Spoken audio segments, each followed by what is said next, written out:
कंधार आणि लोहा तालुक्यासह जिल्ह्यामध्ये मोठ्या प्रमाणावर अतिवृष्टी होत आहे। अक्षरशः ढगफुटीचा प्रकार या ठिकाणी झालेला आहे।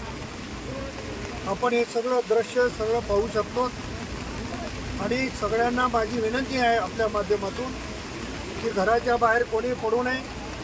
नदीकाठच्या लोकांचं स्थलांतर गावकऱ्यांनी स्वतः करावं। शासन त्याच्यासाठी अग्रेसिव्ह आहेत। आत्ताच राज्याचे मुख्यमंत्री आदरणीय फडणवीस साहेब आणि राज्याचे उपमुख्यमंत्री अजितदादा पवार साहेबांचं माझं बोलणं झालेलं आहे। त्यांनी मान्य जिल्हाधिकारी, मान्य तहसीलदार आणि सर्व यंत्रणेला सूचना दिलेली आहे। त्यामुळं सर्व नागरिकांना, सर्व गावकऱ्यांना हात जोडून विनंती आहे की घराच्या बाहेर पडू नका। नदीकाठच्या लोकांना चांगल्या सुरक्षित जागे आपण स्वतः पुढाकार घेऊन आलो।